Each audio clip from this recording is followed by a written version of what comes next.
Okay, welcome back to another episode of Let's Not Sugarcoat It.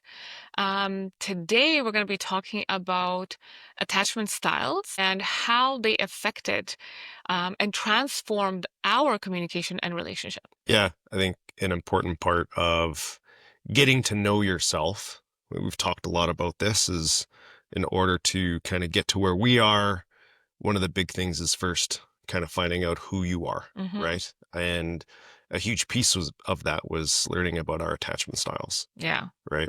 So we wanted to talk to you guys about our journey, just so that, we're not just textbook people where we read about attachment styles and just, oh yeah, we're going to preach. We actually lived through a breakdown and then our major breakthrough, and how we came on the other side has strengthened our relationship and really put, I don't know, like a different closeness, different bond, and not only in our relationship, but in our relationship with our children Hmm. and in business. Like that was the big one. Once we started to communicate to each other Hmm. the way we need to receive the messaging, we were able to do that in our business, and we were able to, triple our business in a very short amount of time because of doing the work and finding out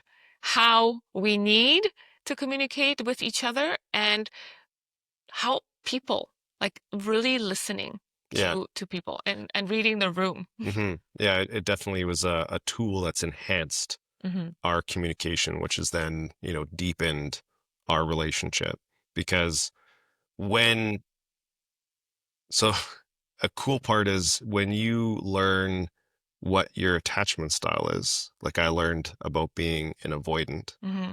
then sharing that, right, Yeah. with you, and then you sharing that you're an anxious attachment style. I'm kind of like, I was reading a little bit on both. Yes, I'm anxious, but I'm also a disorganized. I think because of the ADD, I'm switching between the two.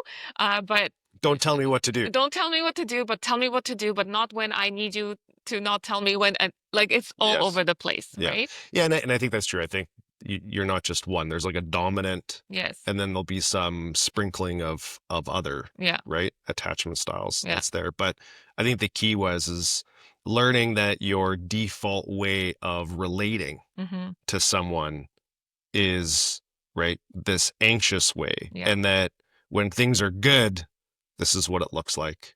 And when things are not good, when you're not feeling the connection, Hmm. then this is how you respond, right? It's very subconscious. Yeah. And then knowing that you are that way Hmm. helps me then be able to go, okay, the way you're responding is actually not because of me, right? It's because of how you're feeling, Yes. right? About something. It may not Yeah. even have anything to do with me or Yeah. what I've done. It could be the situation, or how the situation or something that was said reminds you of something in the past, Hmm. right? And then likewise, learning about me being primarily an avoidant. Well, I think most men are very much avoidant because they're not, like, you guys are not taught how to lean into your emotions. And with avoidant attachment style, it does go back to how you were raised, your childhood, Yeah, right? Not being able to express yourself because you were told if you do, you were called names. We're not allowed to feel a certain time. Be a man, that's right. you know, Don't be a girl. don't be, yeah, there was other words, I'm sure, Yes. that weren't as nice as what we're saying Mm. here. So then you avoid feeling those feelings and then You, you suppress. yeah, you disassociate with Yeah. emotion, Hmm. right?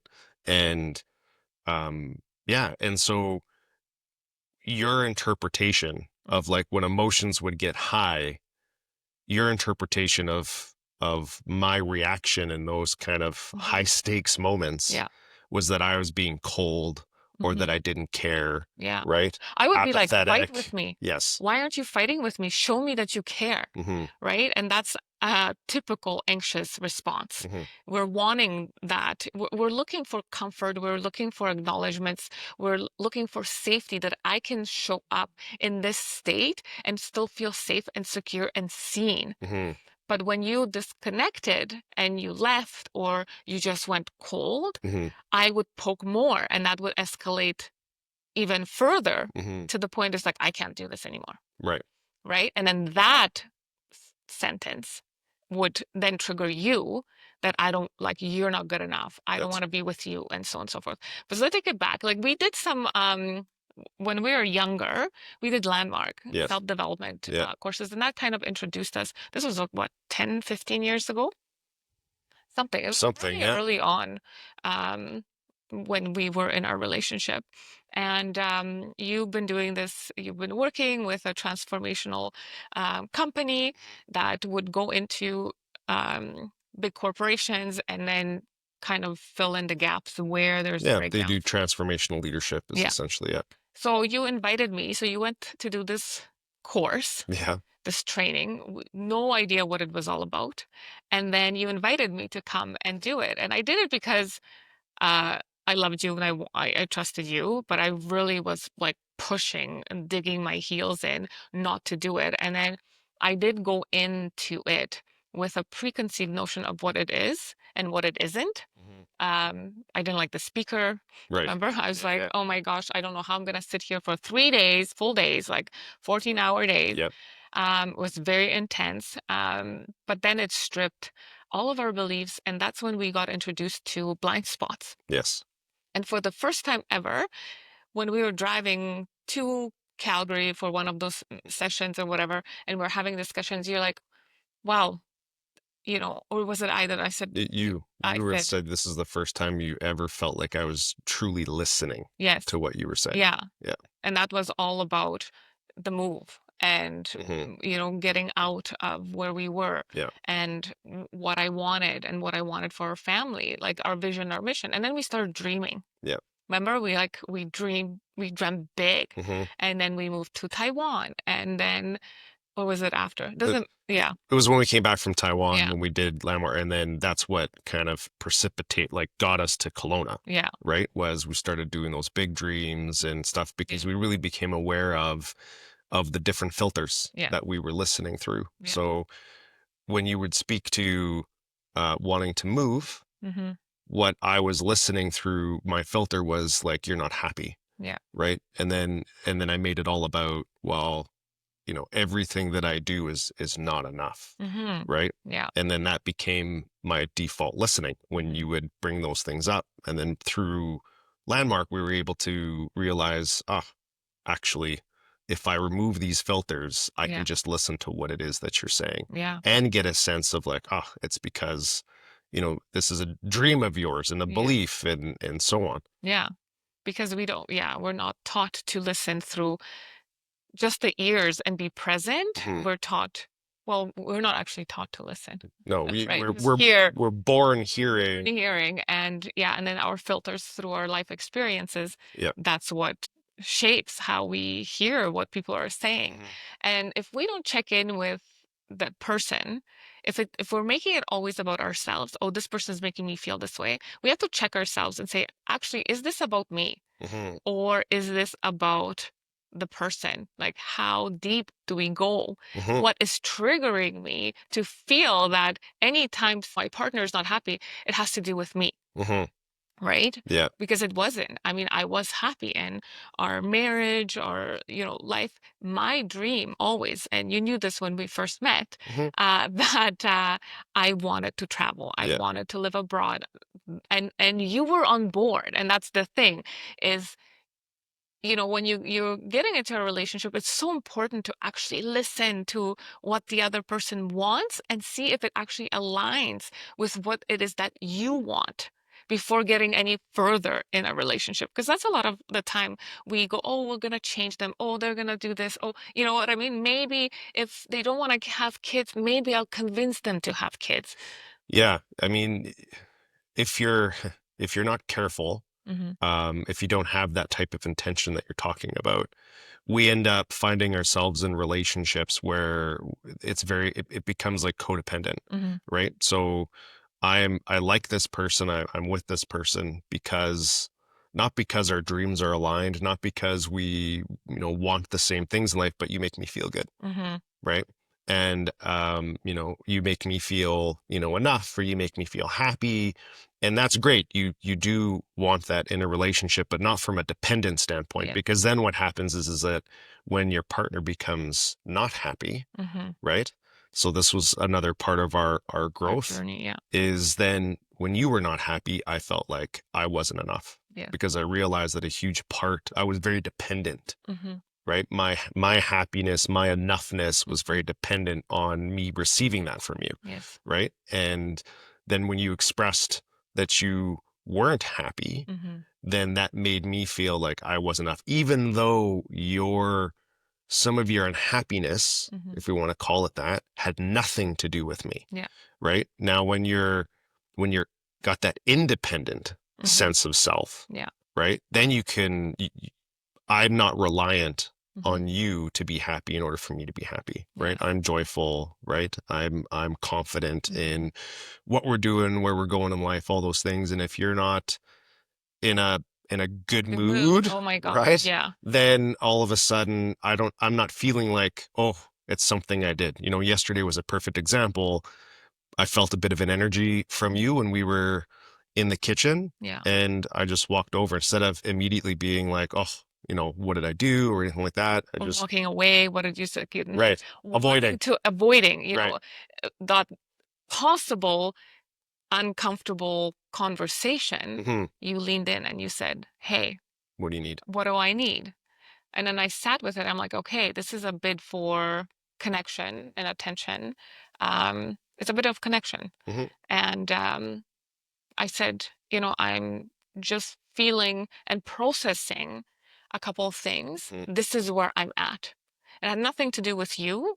It had everything to do with how I have this need to control. Hmm. Because I've been in my masculine for so long, Hmm. because you've been working away, Yeah. that I needed to be all of it, Yeah. running the house, running the kids, working, like providing all the stuff, Hmm. managing, and then also needing to show up and be always happy, Yes. right? Yeah. Going back to how this all started. Right. Because if I sensed that you were unhappy, then I made it about, oh, I'm not enough Yes. because of that codependence. And then that created an unsafe environment for you to feel emotion, to feel, vulnerable, be able to say, hey, I'm am not happy Yeah. living in Edmonton, or, I'm feeling a lack of connection, Yes. because that would happen too. You would, Yes. voice, hey, I'm feeling some distance between us. Mhm. And then I would, you know, That's your basically, problem. That's yeah, on you because I'm not feeling right. disconnected. That's on you. And so that was my way of avoiding, Yeah. right? I didn't want to talk about it. So I'd either, you know, shut down the conversation, Mhm. either with my words or my body language, or I would physically remove myself, right? When in a non-conflict type of way, Yeah. or I would just emotionally leave, Yeah. right? So I'd physically be present, Hmm. but I wasn't actually listening Yeah. to what was being said. Yeah. And I found it very exhausting at one point, that constantly having to be on and happy and managing the whole house because you were coming home.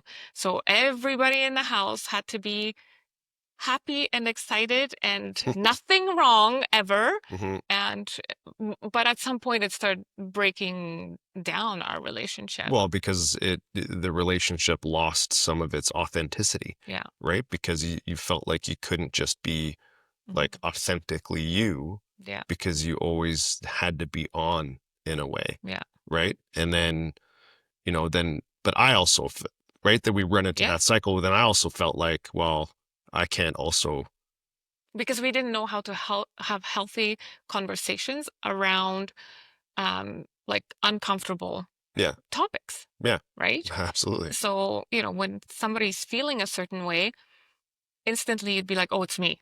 Hmm.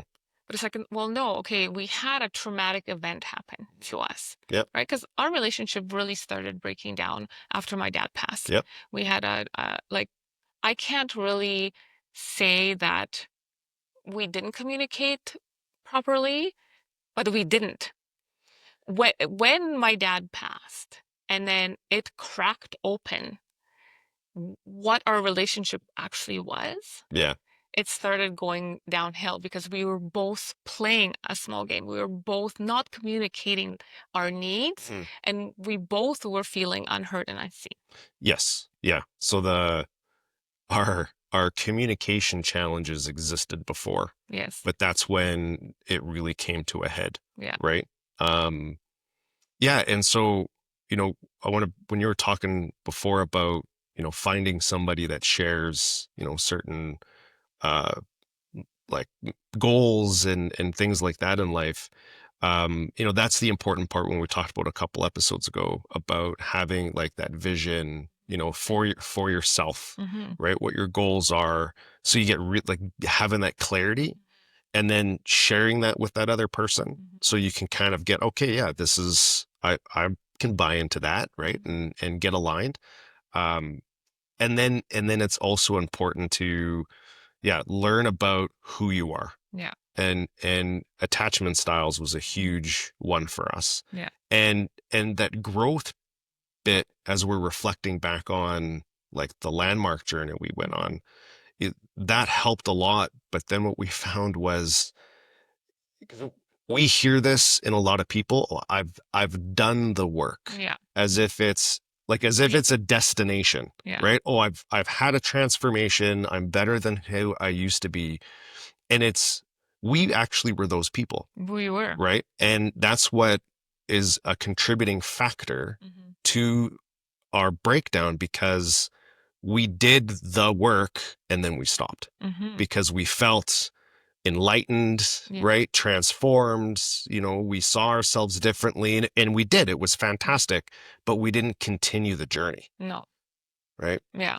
And then it wasn't until all these things happened Yeah.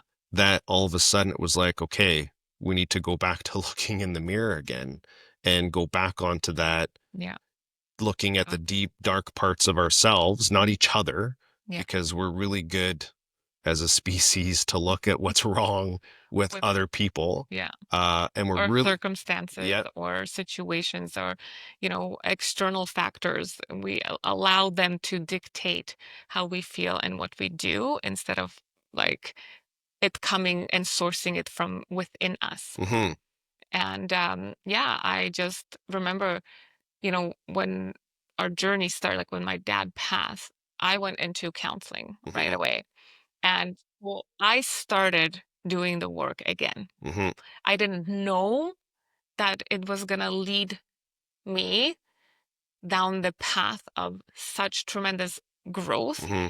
within myself, but I was doing it for me and then the family, Yeah. you know?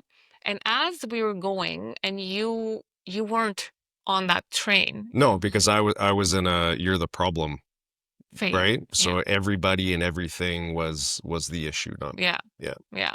And I mean, I feel like we contributed to that because we put you on a pedestal and everything was revolving around you. Hmm. Um, Although you didn't know this, but yes, subconsciously you were giving those, signals that we're not allowed to feel a certain way. Even Yeah. my parents were like, don't rock the boat. How are you talking to him? Mhm. And so forth, right? I wasn't allowed, not just by you, Yeah. but the people around me Mhm. to have anything but happiness. Yeah. Right. And then as I was going, I was maybe you should go and look at something, but you continuously said, no, it's you. Go and work on this. And remember, you would suggest something Hmm. that was a problem with me. So then I would go to my counselor and be like, okay, let's work on this. And then she would be like, okay, but let's just bring it back. Is it all you? Yeah. Right. That's kind of that anxious attachment style, right? You see the problem, you just want to fix it. So it's like, okay, Yeah. you dive straight into the discomfort. Hmm. And when you would bring things up to me, Hmm. So in true avoidant fashion, that would make me uncomfortable. Yeah. And so I would distance myself from it, Mm-hmm. either by kind of like with a counterfeit yes, by saying, okay, like, yes, I'll look into that, or I'll consider looking into that, which is really just me saying yes to get out of the uncomfortable Yeah. conversation. I had no intention of doing it. Mm-hmm. Or it would sometimes cause like an argument, Mm-hmm. right? Because, all I would hear is I'm never enough. No matter what I do, I'm never Mm-hmm. enough. And it's all that avoidant Yeah. type of attachment style. Yeah. And so unfortunately, it took, myself hitting a rock bottom for me to just be like, okay, I am also a part of the problem, Mm-hmm. and I need to actually have all of these conversations that you were telling me to have. Mm-hmm. Um, and I was avoiding having them. Yeah. And that was one of the very first discussions I think I remember having with my therapist. What that rock bottom moment was talking about attachment styles, Yeah. and then realizing that it's like, wow, so much of my behavior has been causing disconnect, and learning about disassociation, Mm-hmm. and how every time you wanted to have a conversation about something uncomfortable Mm-hmm. that made me, so maybe it's not even uncomfortable for you, but it made me uncomfortable because it had to do with, with emotion. Mm-hmm. I would, in a non-verbal way, kind of blame you for bringing those things up through my body language mostly, Mm-hmm. or, even just some of my language about, I would be very dismissive Yeah. because I didn't want to feel those emotions. Uh, because like we said, growing up, feeling those vulnerable type of emotions, anything that wasn't happy and joyful, because I remember experiences as a kid, right, Mm-hmm. where I was always kind of made to feel wrong when I didn't feel like happy and didn't constantly have a smile on my face. Um, it would make you feel that you weren't allowed to have those conversations with me. So then what would happen is that you would bottle those up, Mm-hmm. and then it can only stay bottled up for so long. Yeah. And when those conversations would come up, it would be like you'd come in fired up. My train. Yeah. I always call, oh, I'm on the train Yeah. wreck about to happen. And yeah, it got to that point Yeah. where I, would suppress and I'm like, I'm doing the work. I'm doing everything that I possibly can. Yet still, we're not talking, we're Yeah. not connecting, we're not dreaming. You're still leaving. Yeah. Like there's nothing I could do Yeah. because you cannot force anyone to do the work, No, that's right. That's right? right. And I think that's um a lot of the times like we talk about with men, a lot of the men most likely being avoidant is they find themselves in these disassociative cycles because what it is a bid for like connection, Yeah. right? You're wanting to have these conversations because it's actually like conflict, Hmm. healthy conflict. Yeah. It's kind of like putting a positive on a negative, but there is a form of like talking about uncomfortable things in a Yeah. very healthy way that actually give depth to Yeah. relationship. Eh, There's a distinction between fighting and arguing. Yeah, Fighting is unhealthy yeah, because you're putting people down, doing all that stuff. Arguing, you can have a heated argument, yeah, like a disagreement. disagreement, yet still be respectful and have you feel like you're heard. You can Yes, still disagree and move forward. yeah, you can have disagreement and not be disrespectful, Yes. right? 1,000%. And you felt like the only time to get me to show you some type of emotion, some type of like, okay, I'm in this, Yes. is to have some form of disagreement. Hmm. But at that level, it would be an argument. Yeah. And that would either have me then, lean in and, like you said earlier, like just like bloody fight with me. Yeah. And so we'd engage in some of those. But a lot of the times it would just drive me to be even more disconnected, disconnected. Yeah, I right? know at one point you even said like this is not normal. Yeah. People never people should like marriage. Hmm. You had this belief I did. that we shouldn't be fighting ever. Right. Yet, If yet the funny thing is, like we were talking about last week with Amy, is like when you take a look at thriving businesses, like I read a book, Good to Great, one of my favorite books by Jim Collins. He talks about how some of the best businesses in the world that, transcended from good to great Mhm. are those ones where you get all the key leaders in a room and they will argue, they will disagree, and they will come out of that meeting aligned, Yeah, right? Where in our marriage, so like contextually, is like, oh, that makes sense. yeah, But in our marriage, no, no, no, that doesn't make sense, yeah. right? That we can't have conflict. We need to always be happy and smiling. And yeah, that was another huge realization for me, was like, oh, it is not about avoiding the uncomfortable conversations. It's how do we work through those uncomfortable Yeah. conversations? How do we have those discussions?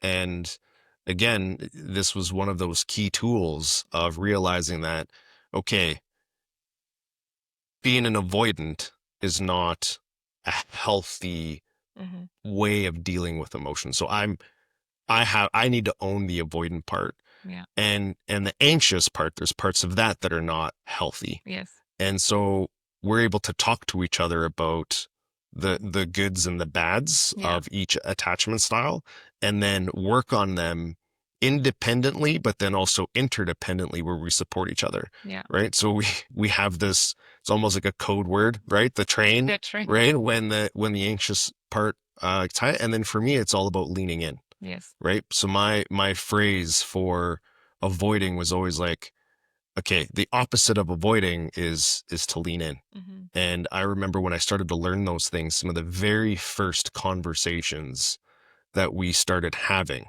when we learned about these attachment styles, the first uncomfortable conversations we were having after this, I would physically lean in with my body, right? To help, because our physiology and our psychology are so connected, Yeah.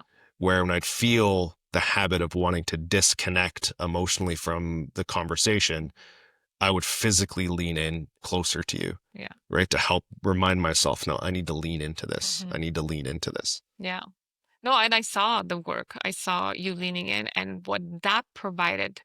I was able to, come down in that emotion that I don't have to, Mm. get loud and like, here, look at me, I want you to hear me kind of deal, right? I'm picturing that spider. Oh yeah. Yeah. Oh, yeah. Um, because you weren't running away, Yeah. you weren't disconnecting.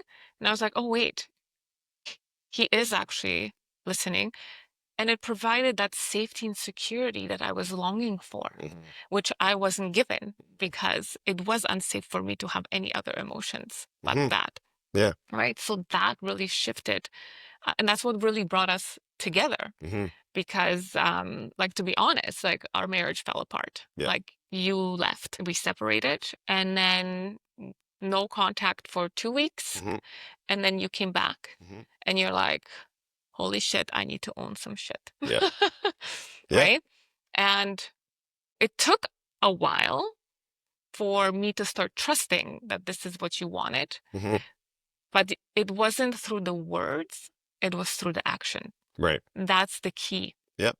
is when you're doing the work, when it can't just be, the mouth yakking. No. It No. has to be the action. Well, and another important part of that for both of us, I think, was we said, like, we're going to slow it down, Hmm. right? So we're going to slow it down. We're going to have these conversations. We're going to, apply all these tools Yeah. and see where this takes us. Yeah.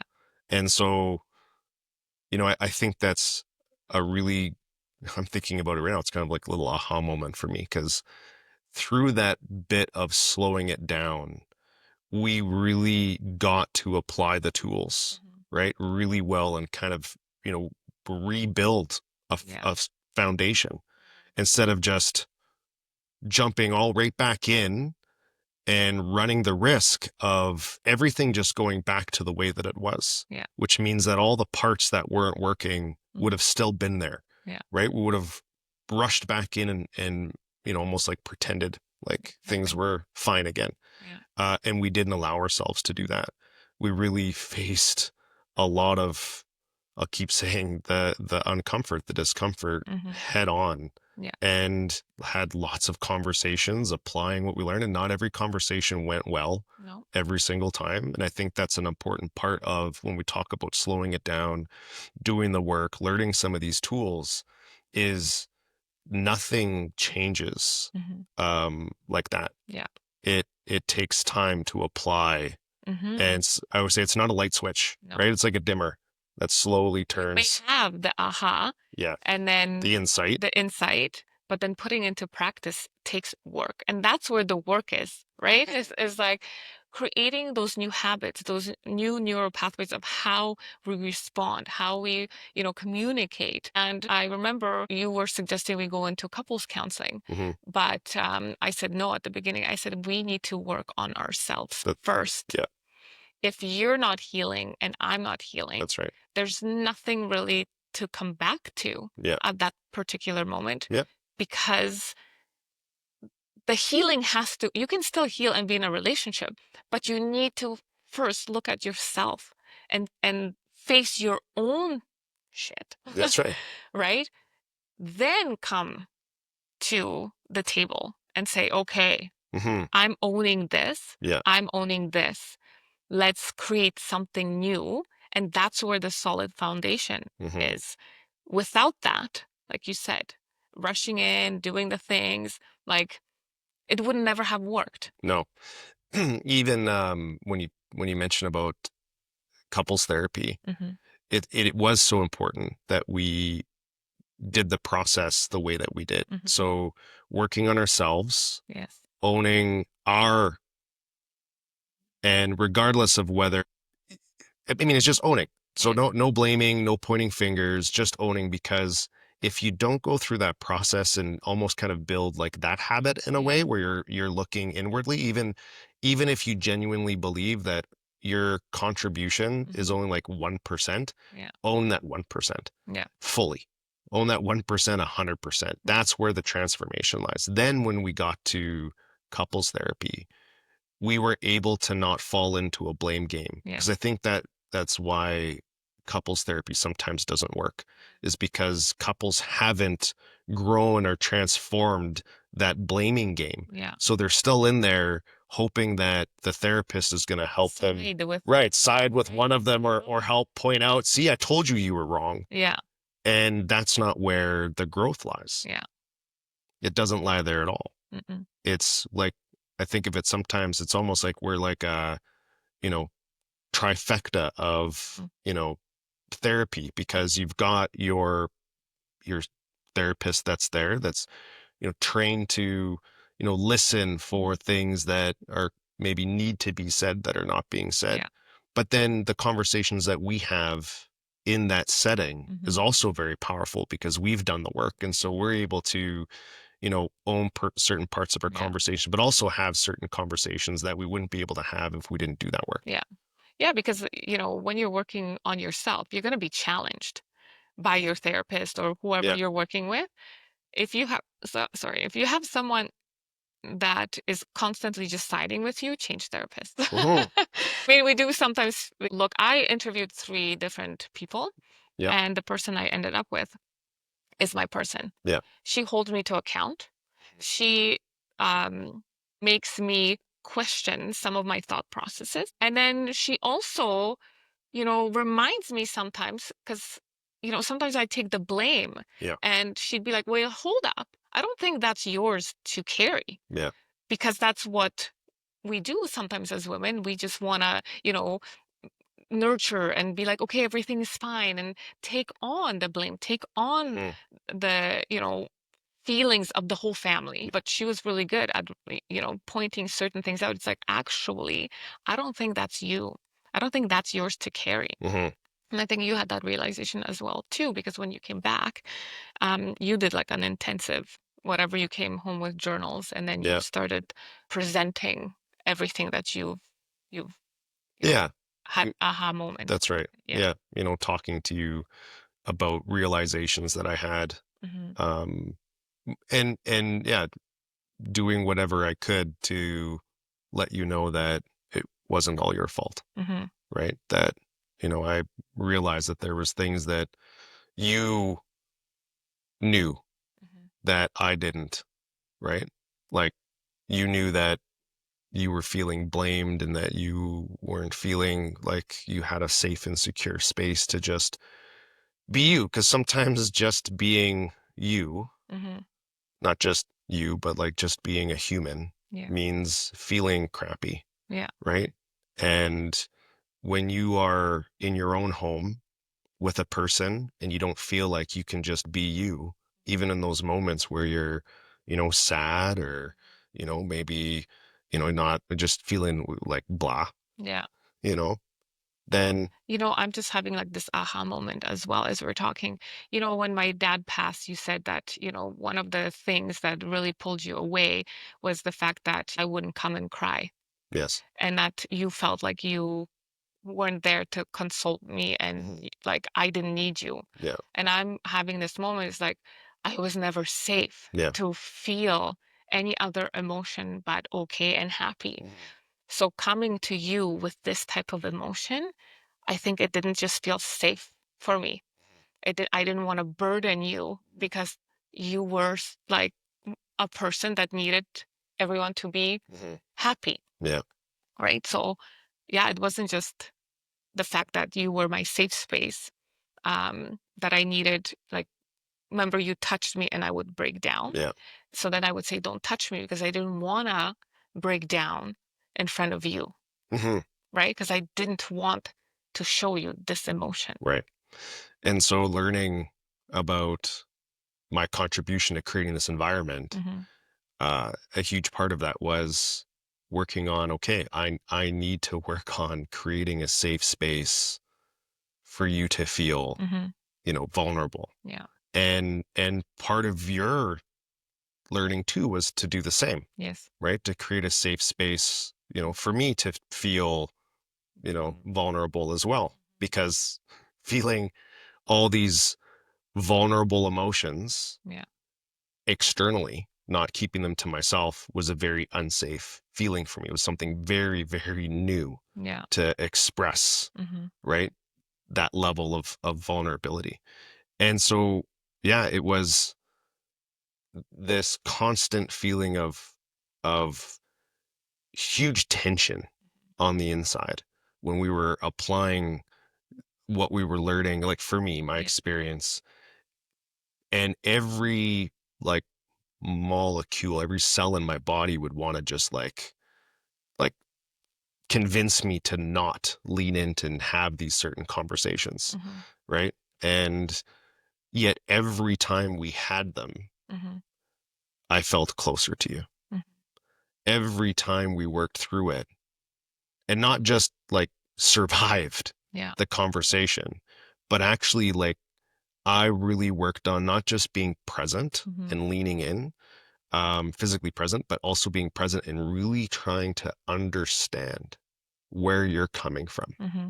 Before I attempted to try and have you understand me, I would always be like, okay, what is she feeling? What is she hearing? Hmm. And on the other side of every one of those conversations, I'd always feel closer to you. I think you would feel Yeah. heard, right? Which was again something that you felt like you hadn't had in a while. Hmm. You also started to feel like it was a safer place Yeah. to be able to feel vulnerable. Hmm. And over time, because we were taking it slow and applying these tools, Hmm. there was a shift that started to happen where, as you mentioned earlier, you didn't feel like you had to have all this, steam and momentum built up behind you on the train coming Yeah. into a conversation, because that's how you felt like you were able to have control Yes. and you can feel safe and secure because you were creating a safe space and secure for yourself Yeah. by getting to that level of like masculine energy, Yeah. right? and you were able to start to feel, no, I can be more in my feminine Yes. because And I love being in my feminine. I Yeah. love having you in your feminine too. Um, and because you knew you were starting to experience me not blaming you Yeah. because you were feeling a certain way. Hmm. And because I had my realization that sometimes some of the emotion Hmm. is not directly related to me, Yeah. right? There's we always talk there's always past traumas and things like Yes. that when we're kids. And that again we go back, like it's a win-win Hmm. conversation, no matter how hard the dialogue is, Yeah. no matter how uncomfortable the conversation is, it's a win-win conversation, Yeah. right? We're not engaging in it to try and make each other look bad or Yeah. make it look like, hey, I'm winning, you're losing, I'm right, you're wrong. It's win-win. Yeah. And I think that was the beginning of that shift that has even gotten to us to a place now where I don't have to wait. You don't have to wait until things bottle up. Yeah. If you start to feel something, you just, hey, babe, Yeah. I want to have a chat about this thing. Hmm. Or like the example yesterday, I sense an energy from you. Yeah. And the old me would have been, I'm not going to say anything because by me not, by my, by me avoiding Yeah. this potentially uncomfortable conversation because I'm sensing I'm not going to ask Yeah. because then we don't have to have the conversation. But then what that does is it allows, You to create a narrative in your head about me mhm, that is not possibly true right, because it has nothing to do with you. correct. But because we're not like avoidance, Yeah, don't engage, they want to avoid, sometimes the resentment grows because we don't have those conversations, yeah, right? yeah, And I know for me there was resentment because building up because I didn't feel yeah, heard, right? But it was up to me to really create that space where we could have those conversations. mhm, But if we didn't do the work, yes, if this breakdown didn't happen, I don't think we would have gotten there because there was nothing on our path before that, before my dad's mhm, passing, that would have created like that, yeah, like intense disconnection. yeah. And it brings us back to the importance of why we're having this conversation Hmm. right now is because it shouldn't relationships shouldn't have to get to that point Hmm. where there is a big breakdown Hmm. of some type in order for there to be Yeah. this inward reflection to say, okay, you know, I've I've blamed everybody Yeah. and my situation still isn't better. Yeah. And so now I need to look inward, Yeah. is being proactive Yeah. and doing, as we call the work. Hmm. And these are examples of what doing the work is, Yeah. was going, okay, let's learn about attachment styles. And it wasn't just, doing a quiz and figuring out what type of attachment style you are. Like it's been conversations with therapists. It's been reading books on attachment styles because it wasn't enough for either of us to just know what ours were and Yeah. say, oh, I'm anxious, I'm avoidant. Okay, cool. High five, Yeah. right? It Right was, on. it Yeah. was, okay, I'm going to read about anxious attachment styles. Hmm. You're going to read about avoidant attachment styles because it's huge. And not to like use it as leverage against each other, but to know, okay, these are her blind spots. Hmm. These are his blind spots. And you're reading and understanding this from a place of how do I help her win? Yeah. Right? Well, I need to get, not only does she need to know herself, I need to know the things that she's learning about her Yeah. and vice versa. Yeah. And that's been huge. Yeah. 100%. And yeah, it is so important if you're feeling a certain way in your relationship, not to wait for the major breakdown. Hmm. We have the tools all around us to be able to start engaging in those conversations, seeking the help, any of that. Hmm. because honestly, I don't think we needed to get down to the point we did, That's right. but we did, Yeah. you know, and now we're stronger and better for it. Hmm. Um, And yeah, I've learned some lessons on, like, growing is not a destination. yeah, It is a journey yeah, where we need to constantly be looking at how do we better ourselves? How do we deepen our connection? yeah. How do we deepen our relationship, enhance our communication? Hmm. And not just, oh, we've learned about Yeah, attachment styles and then that's okay, hang yeah, that up. It's even just having these conversations where we're reliving the things that we've applied, yes, because that helps reinforce, oh, yeah, these key things, even though they may have been seemed very small, yeah, they stacked yeah, over time.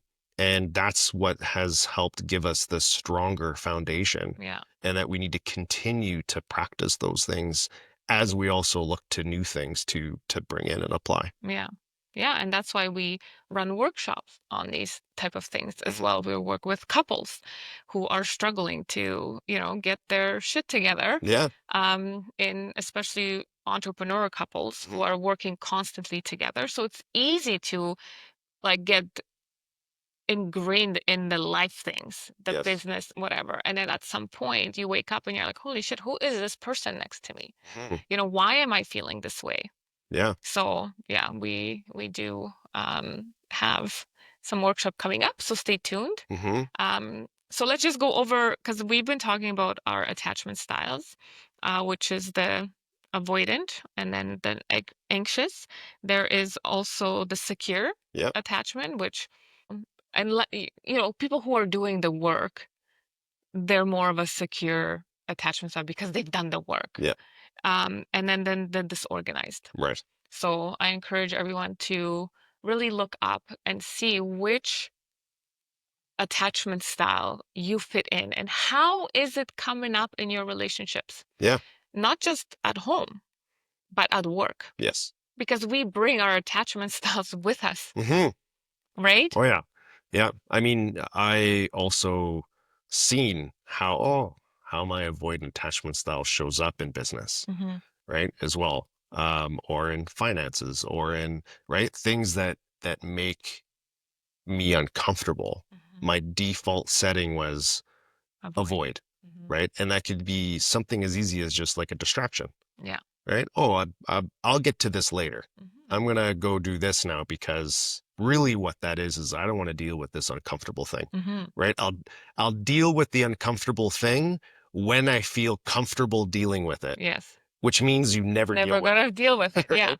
I know there was our pain point in our business has been, social media, Yes. right? For you Hmm. more so not for me, but for you. And I remember, I would say, "Hey, we need to do this."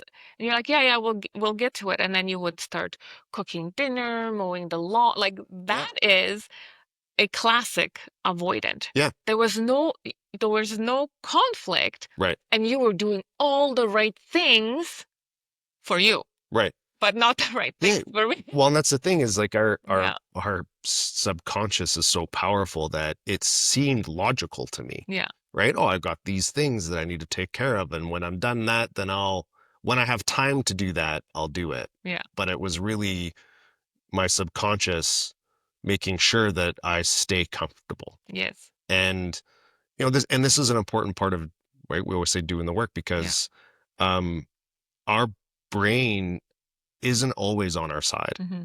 right? Our subconscious is always going to do whatever it can and will trick us Yeah. in order to continue to feel safe, to not feel threatened. And Hmm. when you've got big dreams, big goals, whether it's in your marriage, whether it's in your business, if it's in both, then you need to lean in and face those things head on. And you need to start figuring out what are my blind Yeah. spots, right? Which is why a huge recommendation to anybody listening, watching is to, if you haven't yet, Hmm.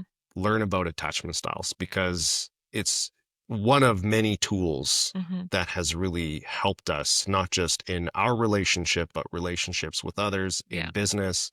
Um, because yeah, it shows up in so many ways. Hmm. And And you can actually, like in like an office, a business environment, right? Let's say you task someone with something and they're an avoidant. mhm, You can pick up when you are aware of the attachment styles, mhm, you can track and see what is uncomfortable for that person and put them into situations where they're winning versus, yeah, you know, blaming them or shaming them for not doing the thing. Yes, sitting out, but that's because you become more aware. yeah. Well, it's so going back to the social media thing, right? Like Yeah. me not wanting to be on social media, not knowing about attachment styles Hmm. comes across as I don't care, Yes. right? And I don't care about the things that you care about. Hmm. Or, we talk about the importance of social media in business nowadays. Yeah. And I'm saying, yeah, business is really important to me and I really want to grow this and do all these things, but then I'm avoiding social media. Yeah. That comes across to you as just like I'm being, yeah, just maybe I'm being manipulative or I'm not caring. Yeah. Or again, when you're saying, well, it's just words, he's not actually wanting to do this. Yeah. But now learning about attachment styles and you learning about what it means to be an avoidant as well, it's like, it's not because it's not because of you, right? Yeah. It's because I'm avoiding something that makes me feel uncomfortable. So it's like instead of it being this attack where Mhm. it's like you said you were going to do it and you didn't do it, which is a basis of a lot of uncomfortable conversations and Yeah. relationships. It comes from a place of, okay, I know this is hard for you. How can we help you win at this? Hmm. What can I do? Yeah. Right? And because we just went through this not too long ago, Hmm. and I was waiting. That's my old pattern. I was Right. waiting to see if you were going to do something that you committed to doing, which Right. is that social media post, Yeah. and you didn't. Hmm. And for the whole weekend, that's all I was, festering on Hmm. was he didn't do it. He's not, in it. Like, I can't trust his words. Instead of not doing that and going, he's avoiding, this is really uncomfortable for him. Instead of waiting 3 days and making it way bigger, I could have sent a text like I did before, right? Hmm. It's like, okay, I know you promise. I know this is hard for you. How can I support you? How can I, be there for you? Is there anything I can do? Hmm. And as an avoidant, you also could have reached out and say, hey, I'm having a difficult time instead of not doing, like not communicating at all, Right. because that's the big one, right? Well, That's, because even in the not communicating with you about the struggle I was having, yeah, I'm avoiding that uncomfortable mhm, emotion of having to face the fact that I am struggling with this, yeah, right? And in having the conversation with you about it, it's also inching me closer to having to do the thing yeah, that also makes me uncomfortable. yeah, So it's like a double whammy of yes, like uncomfortable emotion. And this is why going back to like these tools, this thing, but like it's so important where it's like, yeah, you can learn about your attachment style and avoidance and how it applies to something like a relationship, a specific relationship. And you can have these insights and aha moments and start to make that better. But if you take that tool and just hang it back up on the shelf mhm, and don't start taking a look at like, okay, now I need to take this tool and look at it other parts of my life, yeah, right? Like business, like social, other parts of, this is why my behavior is this way because this is another thing I'm avoidant, mhm, or you're being anxious about something, right? yeah, And it's just, yeah, it never stops being yeah, applicable. yeah. Where do I not feel safe and secure? Yeah. And, that's where you have to look Yeah.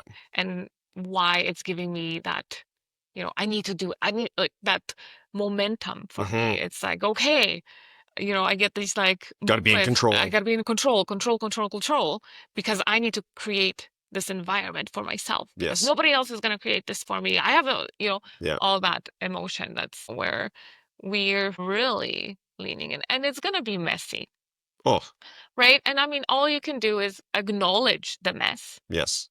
That's the key, is Yes. acknowledge the mess and say, okay, this is how I could have shown up. Hmm.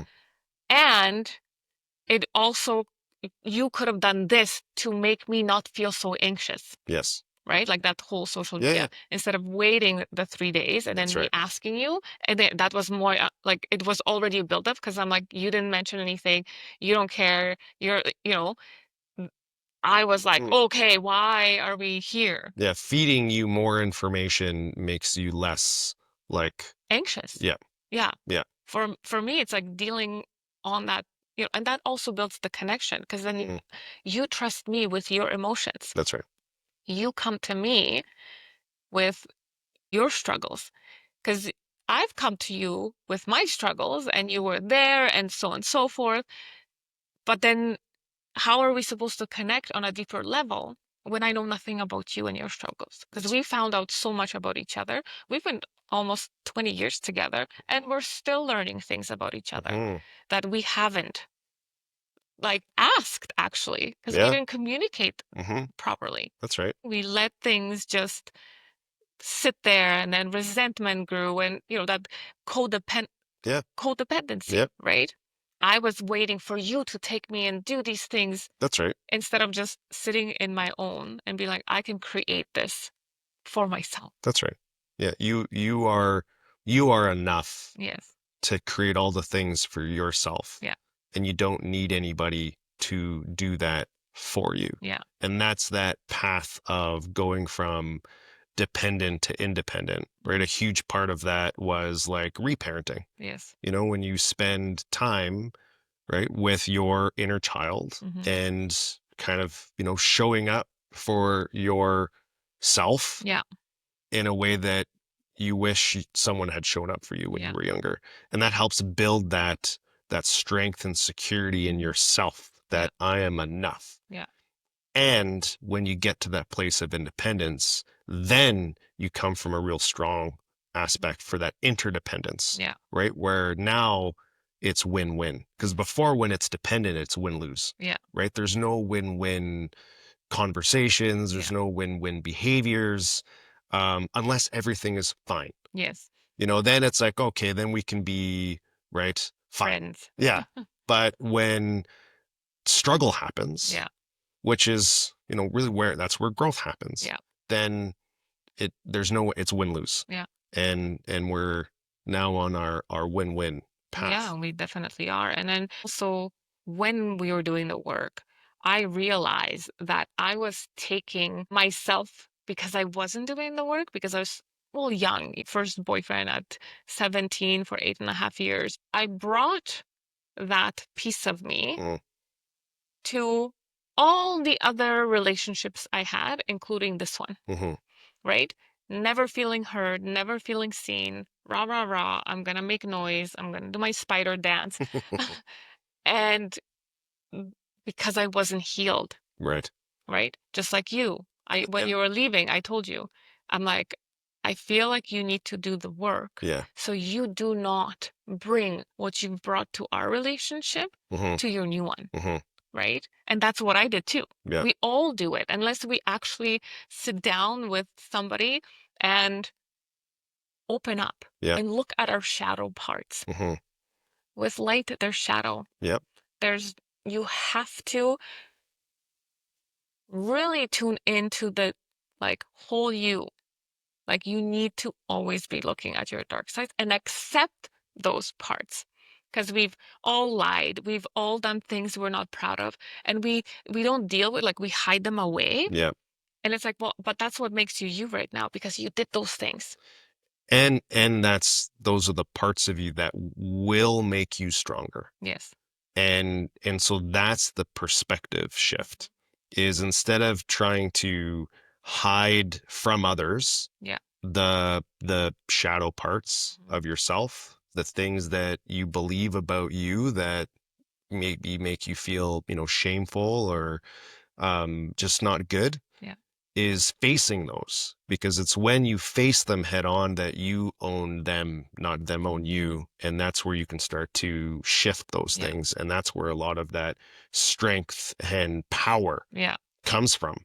And not being afraid of letting others know that that's what you are working through, Yeah. because then it's amazing how much you try so hard to protect this image Mm-hmm. that you feel others have of you. Mm-hmm. Yet when you actually kind of like break through that curtain and let people know what you're working through, they see you almost always in a much more beautiful light, Light. right? Mm-hmm. And Because then you're relatable. Like, yes. we all have shit. We all have things we're going through. Hmm. And like you said, most of the time we want to protect that image. We don't want to be judged. We don't want, but literally, people see themselves in you. You give them permission Hmm. to feel those feelings and have those conversations and have that, you know, okay to look at themselves and be like, holy man, I really do need help. Hmm. Oh, I'm not doing okay. And lean into your community, your friends, your whoever, Yeah. your trusted, whatever. Yeah. You give them permission. Hmm. And that's the beauty in it. Yeah. We're able to heal. But if we don't give ourselves permission to heal, we will continue on this cycle of repeated behavior and patterns and. And Yeah. yeah. So I also wanted to touch on, because I know we've been talking mostly about you and whatever. I had my contribution to the breakdown of our Mm. marriage as well. We were just talking about this particular moment in our life. But also through that, you created a men's group, Hmm. Phalo Forge, Hmm. which is picking up beautifully, Hmm. and you've created a safe space for men to show up in their vulnerable selves and be supported by other men that are going through similar things. Yeah. Yeah. So, um, whoever's listening, if your man is struggling, if you're struggling in your marriage, or in business or communication, or don't know where to start, email us, Yeah. reach out, DM. DM Phalo Forge, go to, you do the monthly Yeah. meetups. There's a newsletter, sign up for the newsletter. And Yeah. yeah, we're here to really break that cycle. Yeah. That fear of being vulnerable. I mean, women are conditioned a lot more to lean into vulnerability, Yes, and men are not, yeah, right? And that needs to change yes. because we've now very much gone down a path where we're it, it's going to another level of extreme, Mm-hmm. right? You know, we were kind of extreme one way where, men created an unsafe environment for a lot of women, right? And it's not that women are creating an unsafe space for men, but we're still not addressing an issue, which is at the core, a lot of guys feel like they need to provide, they need to protect, and that's kind of it. Yeah. And to do that, it's to take it on the chin, to always be fine, Mm-hmm. to always be okay, even when shit's not fine, Yeah. right? And it's not okay. And to be able to connect Mm-hmm. with other guys on that level of conversation Yeah. because men are also suffering in silence. So, They certainly are. yeah, So, it's part of that. To grow together, we need to work on ourselves. mm-hmm. So creating that space so guys can come and they can do that. Yeah. And they don't need to be going through something, Mm-hmm. right? It could be getting around a group where we're having just real human being conversation. It's not about, cars and beers and Yeah. poker. It's let's talk about some tough times, and maybe chances are everyone's gone through a tough time, but if you haven't gone through like a rock bottom moment in life, the whole point is to have conversations where when you get there, you have a community that you feel that you can open up to Mm-hmm. and say, hey, I'm going through something, Yeah. and get some tools and stuff like that to help you get through it. Because I wish I had access to something like that before. Yeah. Well, that's that. We're gonna wrap it up. We're gonna link all the pages and links to a site that talks about attachment styles. Mhm. Um, so yeah, don't forget to follow us on Instagram, LinkedIn, All the things. all the things. Thank you so much for listening. We appreciate your support. Until next time. Till next time. Bye.